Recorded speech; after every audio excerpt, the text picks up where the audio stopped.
Yang terhormat Dewan Juri dan Panitia Penyelenggara Lomba Riset Saham Universitas Negeri Padang, saya Theodorus Dian Resi, Saya Daniel Joseph. Saya Bernardin Kevin.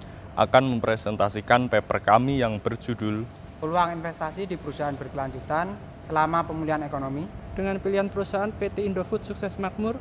Selamat menyaksikan.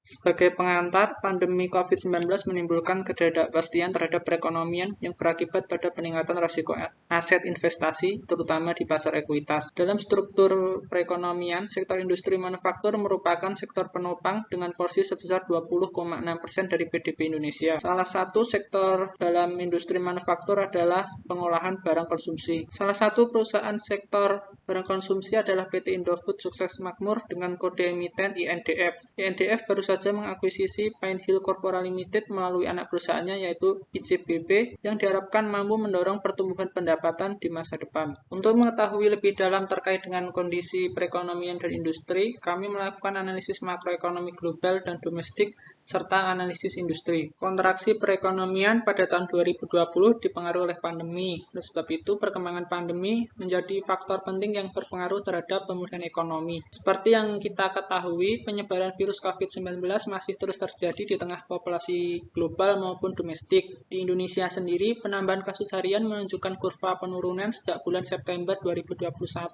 dengan rata-rata penambahan kasus harian sejumlah 3.993 kasus per tanggal 17 September atau lebih baik daripada bulan Juli 2021 dengan penambahan kasus mencapai 50.000 kasus. Di seluruh dunia, vaksinasi masih terus dilakukan dengan total dosis yang diberikan sebanyak 5,86 miliar dosis atau 42,8% dari populasi dunia. Dari jumlah populasi tervaksin tersebut, jumlah vaksinasi masih didominasi oleh negara maju dibandingkan dengan negara berkembang. Indonesia sendiri sebagai negara berkembang menghadapi tantangan aksesibilitas vaksin. Namun, Indonesia dianggap mampu menghadapi tantangan tersebut yaitu ditandai dengan laju vaksinasi rata-rata harian selama 7 hari terakhir per tanggal 8 September 2021 yaitu sebesar 1,38 juta dosis per hari. Terdapat dua faktor eksternal yang kemungkinan berpengaruh terhadap perekonomian domestik. Yang pertama adalah ancaman tapering off yang direncanakan oleh Amerika, lalu yang kedua adalah krisis utang dari perusahaan konstruksi terbesar di Cina yaitu Evergrande. Pada September 2021, FOMC mengumumkan suku bunganya di tingkat 0,25% dan menunda rencana tapering dikarenakan belum stabilnya perekonomian di Amerika. Dampak yang mungkin terjadi adalah melemahnya nilai tukar rupiah terhadap dolar Amerika dan arus modal asing keluar dari Indonesia dikarenakan jika Amerika menaikkan suku bunganya, maka pasar modal Amerika dianggap lebih menarik dibandingkan pasar modal di negara berkembang seperti Indonesia.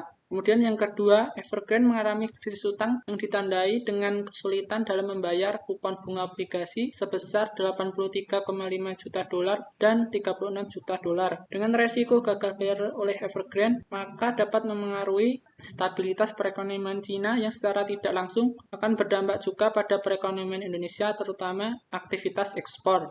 IMF mencatat kontraksi ekonomi global sepanjang tahun 2020 sebesar minus 3,3% dan Indonesia sebesar minus 2,2%. Sedangkan untuk proyeksi pertumbuhan ekonomi global pada tahun 2021 mencapai 6% dan proyeksi untuk Indonesia sebesar 3,9%. Untuk tahun 2022, pertumbuhan ekonomi global diperkirakan berada pada kisaran 4,9% dan Indonesia sebesar 5,9%. Dengan proyeksi positif ini, diharapkan perekonomian global dan domestik mampu pulih dan bertumbuh. Di sini ada grafik tentang PDB Indonesia. Pada kuartal kedua tahun 2021, PDB Indonesia mengalami pertumbuhan sebesar 3,31% dari kuartal sebelumnya dan 7,07% dari kuartal yang sama tahun sebelumnya.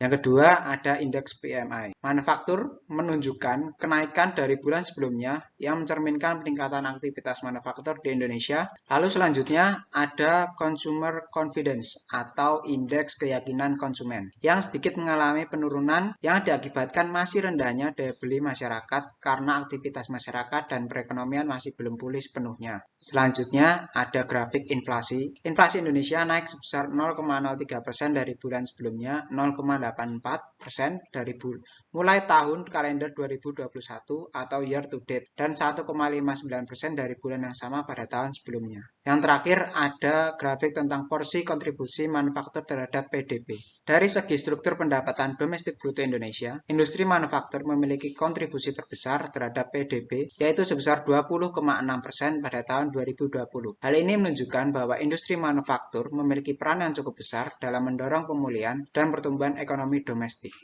Di sini ada dua grafik yaitu tentang imbal hasil obligasi 10 tahun pemerintah dan IHSG. Imbal hasil obligasi pemerintah Indonesia dengan tenor 10 tahun berada pada angka 6,16%, sedangkan imbal hasil pasar ekuitas yang diwakili oleh IHSG menunjukkan return pasar secara year to date sebesar 2,26% dan 11,44% per tahun dihitung dengan CAGR. Dari hasil data tersebut, kami menghitung market risk premium pasar ekuitas sebesar 5,28%. Selanjutnya adalah analisis industri. Di Indonesia, industri manufaktur berkontribusi sebesar 20,61% terhadap PDB Indonesia. Salah satu sektor dari industri manufaktur adalah sektor industri barang konsumsi yang bersifat antisiklis atau tidak terpengaruh secara signifikan terhadap pertumbuhan ekonomi. Perusahaan pengolahan atau manufaktur terdampak secara tidak langsung karena pandemi dikarenakan aktivitas produksi yang terganggu karena pembatasan sosial yang diterapkan oleh pemerintah Indonesia. Di samping itu, perkembangan pandemi terkini, pemerintah mulai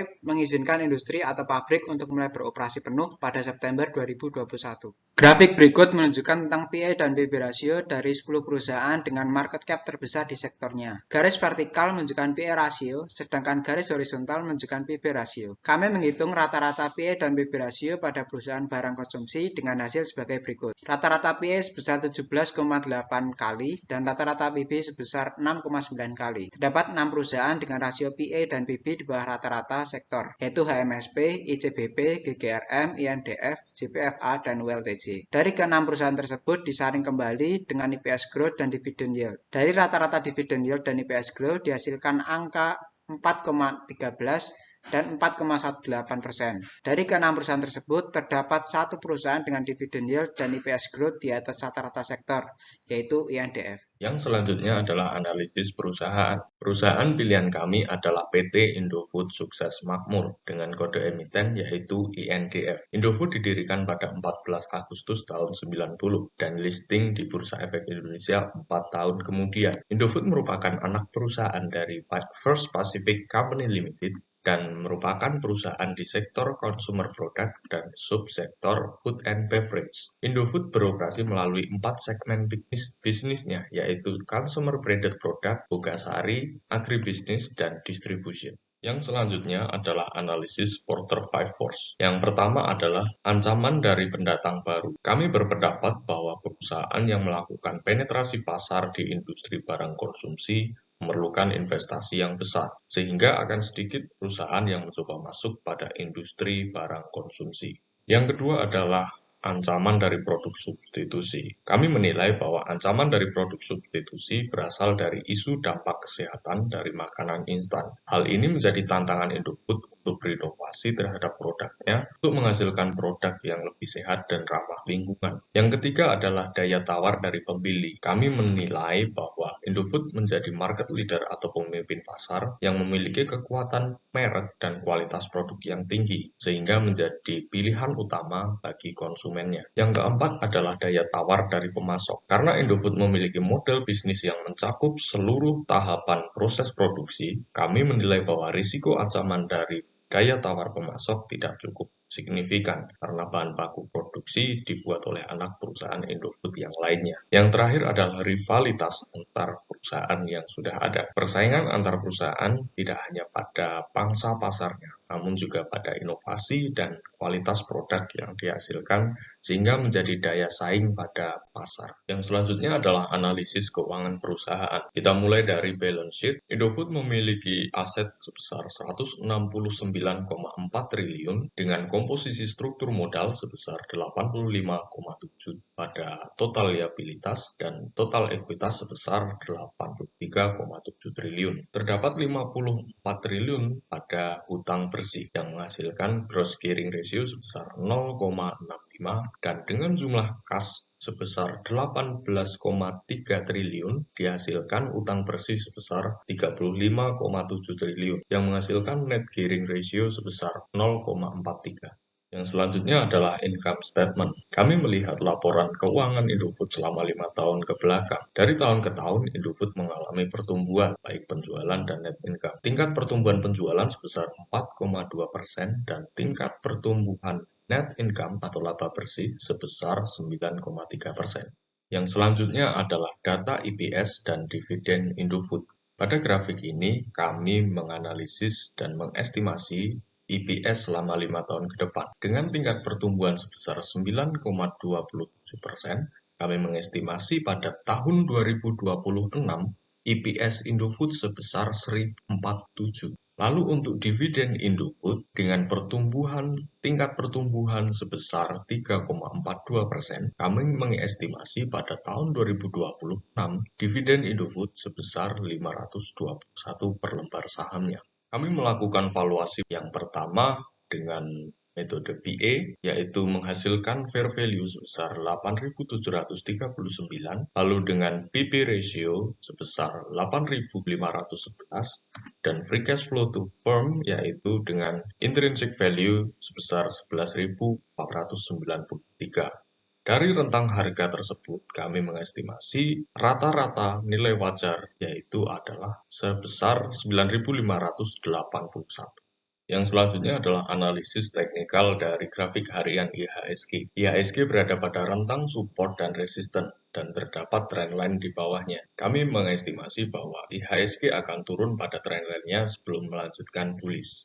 Lalu pada grafik bulanan Indofood, kami melihat di sini terdapat pola triangle yang kemungkinan akan terjadi breakout ke atas. Pada grafik mingguan INDF, kami mengidentifikasi terdapat dua support, yaitu pada angka 6.000 dan 5.750. Dan pada grafik harian, kami melihat di sini ada support pada harga 6.050 yang akan menjadi basis rekomendasi kami pada trading. Kami menarik beberapa kesimpulan.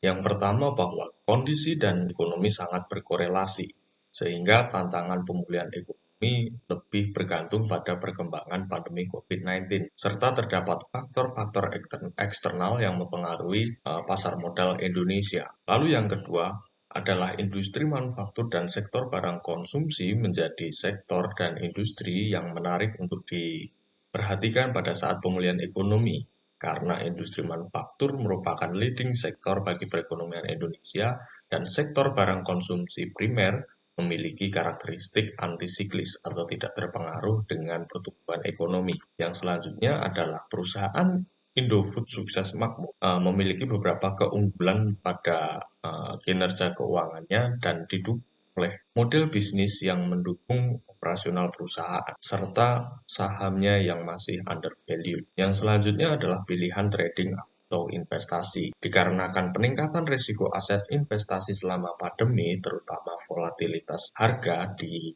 pasar keuangan, kami menyarankan untuk memadukan analisis teknikal dan fundamental untuk memaksimalkan return yang akan diterima trader.